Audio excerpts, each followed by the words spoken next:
Hello, welcome to the Tea Party Howdy channel. What we're going to talk about today is the situation that's happened with the press corps, in particular, Meghan Markle. Meghan Markle currently works for the Washington Post, where democracy dies in darkness. Yeah, it kind of did when they didn't cover the truth about so many stories, but that's not the topic of this video. The topic of this video is Meghan Markle used to work for Bloomberg, and now she works for the Washington Post. When she left, quick background. When she worked for Bloomberg, she was the go-to person, at least in the top 3, for people to use as a resource for the statistics on Obamacare. That was her specialty over at Bloomberg. She also wrote a bunch of other stories that dealt with personal issues. She was allowed a column every once in a while about, believe it or not, what was going on in her kitchen.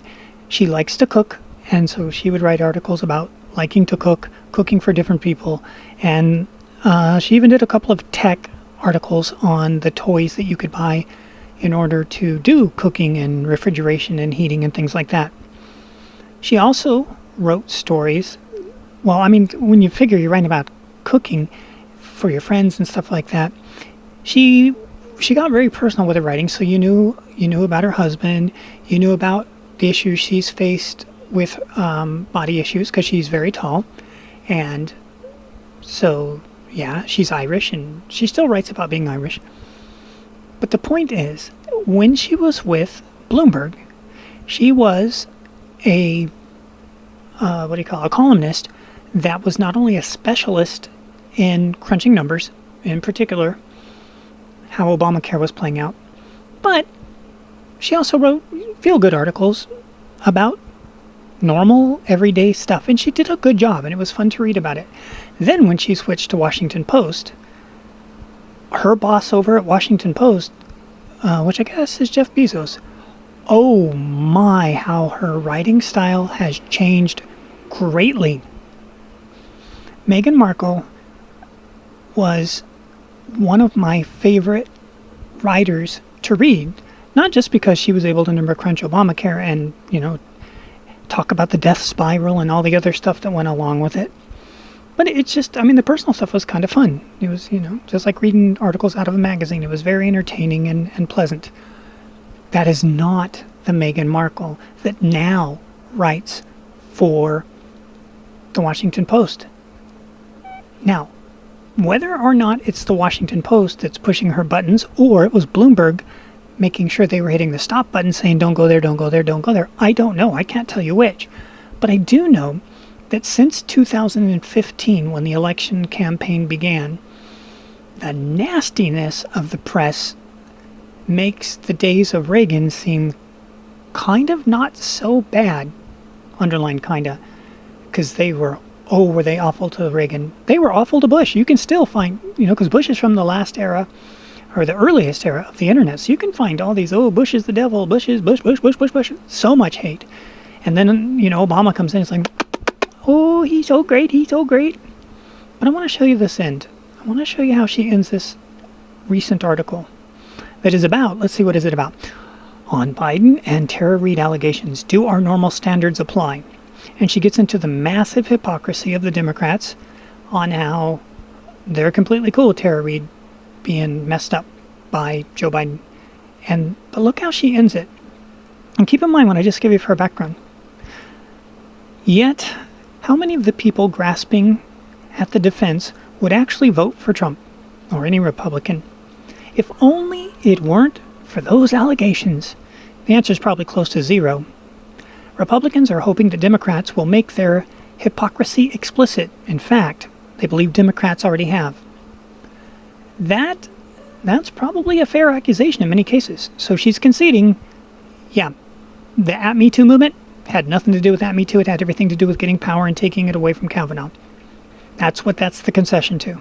But Republicans who are certain they've caught Democrats in a double standard should ask whether normal standards really should apply during a dire crisis such as the current pandemic.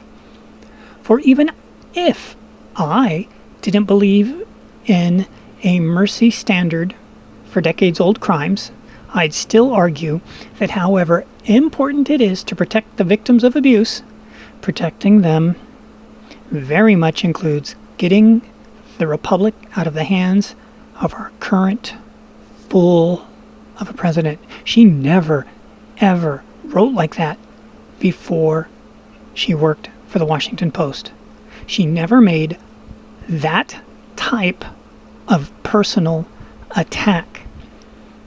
And look how many other writers since 2015 have been converted into writing all of these articles with these massive personal attacks. It's so sad. She used to be a writer, a woman that it was like Marge Simpson. You knew her and she was friendly and she had her issues. She's got trouble at home. She's got good things at home. But if you met her at, over tea or over coffee, you could have a nice, fine chat. You never seen her saying things like this. Oh, I'd still argue that however important it is to protect the victims of abuse, it's apparently not as important as protecting them very much, including getting the republic out of the hands of our current fool of a president. She was my favorite writer because she crunched numbers, she crunched them well. She doesn't even do that anymore. They don't even have her crunching numbers anymore.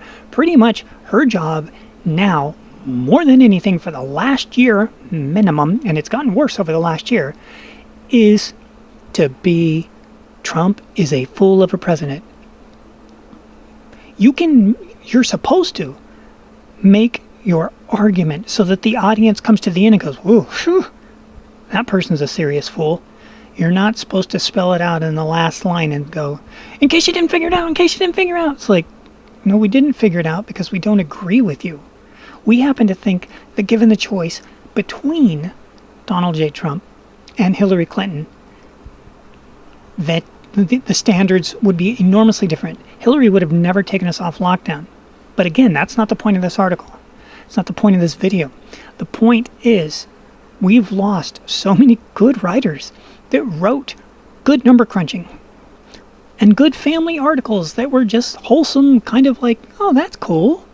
And we've lost them by selling their soul to scream, Orange Man is bad. And my question is, when a Democrat should win again? And of course a Democrat will win again because it's America. We switch sides. Well, we already know. Bush was the devil, Bush was the devil, Bush was the devil. And then Obama came in. Worst economy since World War II. The worst recovery in history. And they still kissed his booty and got him reelected. It didn't matter what he did. The fact that it's going to come out now that he makes Nixon seem like a Girl Scout selling cookies, with a mask on, of course, because of what he did with Michael Flynn and the Russia, that they set up the whole Russia thing is, and they're still going to cover for him, just like they covered for Michelle and her very unwell-received new TV show. They didn't have to turn like this, and are they ever going to get their souls back? It doesn't look good. And I'm just saying, as a fan of who she was as a writer, it was fun to read her stuff. Now, I'm sorry, what did Steve Martin say in LA Story? You have no idea how unattractive hate is, do you? Apparently, neither does Megan McArdle. Thanks for watching the video, and we'll see you in the future.